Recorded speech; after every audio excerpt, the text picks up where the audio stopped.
Have you ever watched a child walk past a room full of smiling adults, only to stop and stare at the one person sitting quietly in the corner? Have you seen a dog growl at a cheerful guest, then walk over and lay its head on the lap of the person everyone else ignores? There is a strange, almost unsettling phenomenon that happens at every party, every family gathering, every workplace. The loudest, most charismatic person commands the room, but the animals run from them. The children hide behind their parents' legs when the friendly adult approaches. And yet the quiet one, the one who doesn't play the game, the one who stands apart, somehow becomes the magnet for the purest forms of trust on the planet. But watch what happens when another adult walks into that same room. The dynamic flips. The loner suddenly becomes the threat. The person children adored becomes creepy. The person the dog trusted becomes suspicious. Why does this happen? Why do the most vulnerable beings on Earth instinctively trust the people society has labeled as outsiders? And why do adults, the ones who claim to know better, get it so completely backwards? The answer lies in the dark, uncomfortable truth about how adult society really operates. And what you are about to learn might just change how you see every social interaction you have from now on. Imagine people in our society have spent years of their life climbing a ladder. They have learned the secret handshakes. They have memorized the scripts. Exactly how long to hold eye contact during a toast. Exactly what tone of voice to use when someone tells them about their recent promotion. They have invested everything in this game. Now someone walks into the room who refuses to play. They don't return the fake compliments.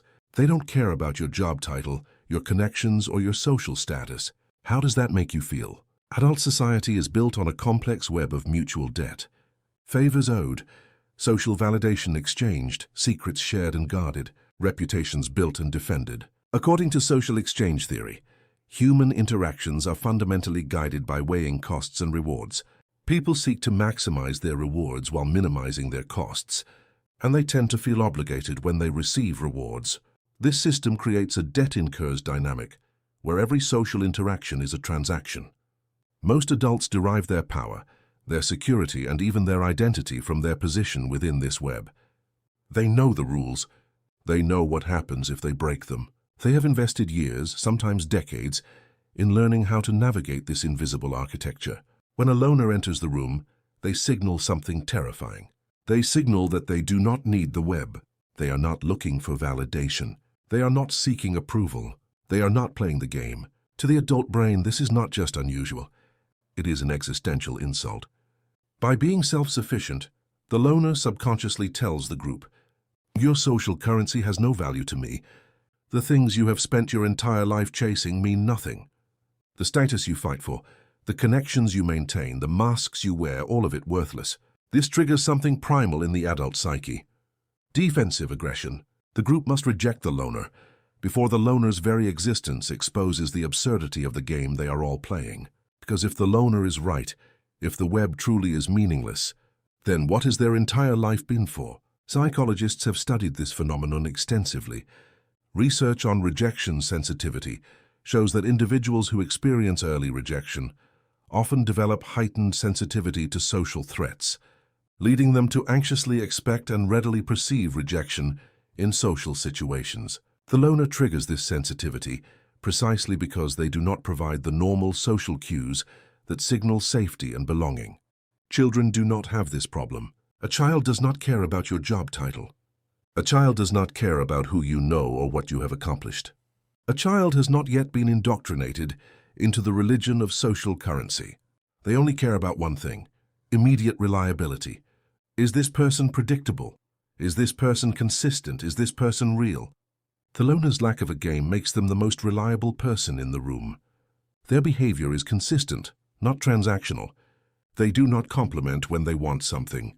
They do not perform. To a child, this is safety itself. To an adult, this is war. But here is where it gets darker, much darker. Here is something people probably do every single day, without even realizing it. When they meet someone new, they smile. They mirror their body language. They adjust their vocal tone to match theirs. This is what psychologists call grooming behavior.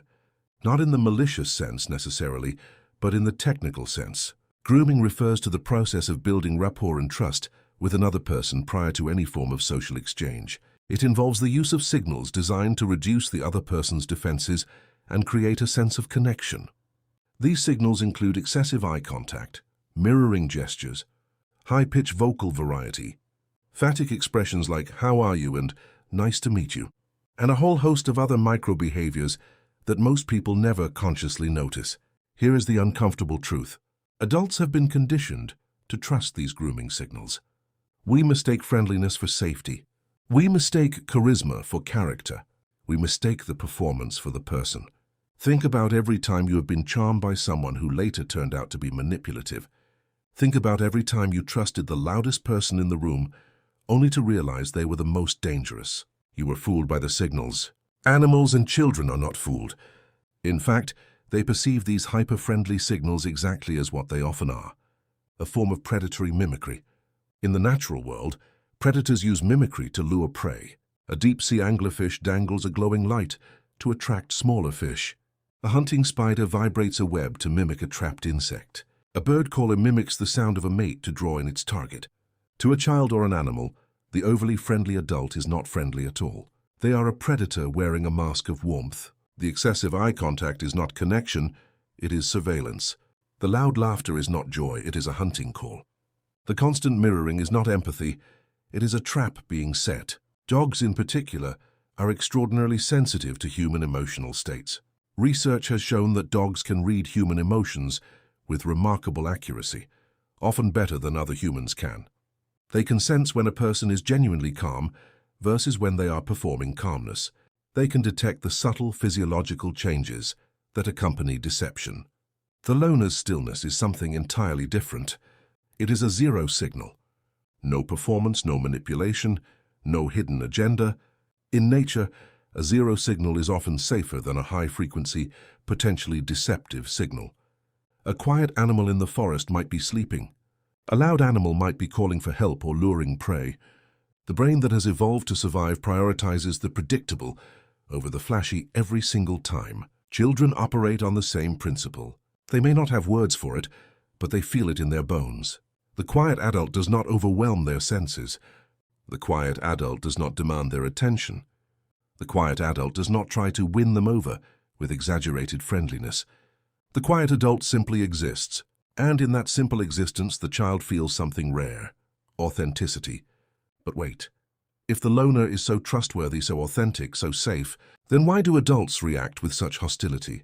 Why does the group turn on the quiet one? That leads us to the third, and perhaps most disturbing layer of this mystery. Carl Jung, the Swiss psychiatrist who founded analytical psychology, introduced a concept that explains this perfectly. He called it the persona, the social mask. According to Jung, the persona is the public face an individual consciously adopts and presents to the external world. It is a complicated system of relations between the individual consciousness and society, fittingly enough a kind of mask, designed on one hand to make a definite impression upon others, and on the other to conceal the true nature of the individual. Every adult wears this mask. Some wear it lightly, some wear it so long that it fuses to their skin. But everyone wears it. It is how you survive in a world that demands performance. It is how you keep your job, maintain your friendships, and avoid social punishment. Adults are comfortable with others who wear masks because they know how to interact with the mask. They have been trained from childhood to read the mask, respond to the mask, and trust the mask. The mask is the language of adult society. Now imagine what happens when a loner enters the room. A loner often lacks a polished persona. They are raw, they are real. They are present in a way that most adults have forgotten how to be. To another adult, this is deeply unsettling. It is uncanny. The loner is not performing the expected rituals. They are not wearing the expected mask. They are not playing the expected role. And the adult brain, desperate to understand, cannot compute what it is seeing. So the brain does something automatic. It projects. Psychological projection is a defense mechanism in which a person attributes their own thoughts, feelings, or traits onto another person or group. Instead of acknowledging and dealing with their own discomfort, they project it onto the loner. When an adult looks at a loner, they see a mirror, and in that mirror, They see their own lack of authenticity. They see the masks they wear. They see the performances they give. They see the person they have become. Someone who smiles when they want to scream. Someone who agrees when they want to argue. Someone who plays the game even when it makes them sick. That discomfort, that shame, that recognition, it is almost unbearable. So the adult brain projects it outward. There is something wrong with that person, the brain says. They are creepy. They are suspicious. They are dangerous. But the danger is not in the loner. The danger is in the reflection. Children and animals have not yet learned to project. They are still in a state of objective observation. They do not see a mask versus a true self. They simply see a biological entity, a presence, a being. The loner's lack of performance makes them transparent to a dog or a toddler. And transparency, pure and simple, is the foundation of all trust. Research supports this. Studies have shown that dogs provide non-judgmental social support that humans often cannot match. Dogs do not judge you for stressing out or being afraid. They simply sit there and look at you with loving eyes. This silent form of encouragement has a calming effect that sometimes exceeds the presence of a human friend or partner. The loner offers the same quality. They do not judge, they do not demand. They simply are. And to a being that has not yet learned to fear authenticity, that is the safest thing in the world. But for the adult who has spent a lifetime building their mask, who has forgotten who they are underneath, the loner is not safe. The loner is a threat to everything they have constructed, a threat to their identity, a threat to their very sense of self. This is why the group turns on the loner, not because the loner has done anything wrong, but because the loner's very existence exposes the lie that the group is living. And the most terrifying part? The loner does not even know they are doing it. Think about it. In every horror movie, who does the group suspect first? The quiet one? The one who keeps to themselves? The one who does not join the group activities? The one who sits apart and watches? The movie always wants you to believe that the quiet one is the killer. And sometimes, sure, the quiet one is the killer. But statistically, the charismatic one, the one everyone loves, the one who seems so normal, is far more likely to be hiding something. Yet the group always turns on the quiet one first. Why? Because the charismatic one knows how to perform safety. The charismatic one wears the mask so well that even their lies feel like truth. The quiet one does not perform at all, and that lack of performance is mistaken for guilt. Now consider the animal's perspective. For a prey animal, unpredictability is only dangerous if it is aggressive. A quiet, still human who does not make sudden movements, who does not stare directly at them, who does not invade their space, is the safest thing in the forest. In the wild, predators move with purpose. Predators lock eyes. Predators approach directly. Predators are anything but still. The loner, sitting quietly, not looking at the animal, not making sudden gestures, not trying to interact, is signaling exactly what a prey animal needs to feel safe. I am not hunting you. I am not a threat. You can relax. A child operates on a similar instinct. They have not yet learned to fear silence. They have not yet learned that a person who does not perform friendliness must be unfriendly. They simply respond to the energy in the room, and the loner's energy is usually the calmest, the most stable, the most reliable. The irony is almost painful. The loner, the person society rejects, the person labeled as suspicious or creepy or strange, is often the safest person in the room. The person who is not playing the game is the person who has nothing to hide. The person who does not perform is the person who is not manipulating. The person who sits in silence is the person who is not hunting. The quiet truth. So here is what we have learned. Animals and children trust the loner. The loner is not trying to manipulate or groom or control. The loner simply exists, and they can feel it. And to beings who have not yet learned to fear authenticity, that simple existence is the highest form of safety. Adults reject the loner for the same reason, but to adults that authenticity is not safety. It is a mirror, it is a threat, it is a reminder of everything they have sacrificed to belong. The loner exposes the lie, and the group cannot tolerate that. The next time you see a child gravitate toward the quiet person at a party, or a dog relax around the person everyone else ignores, pay attention. You might be witnessing something rare, something honest, something real. And the next time people who feel that uncomfortable twinge when someone is not playing the social game, they must ask themselves why. Is it really because you are dangerous? Or is it because you remind them of something they have lost? The animals and children already know the answer. The question is whether they are brave enough to admit it.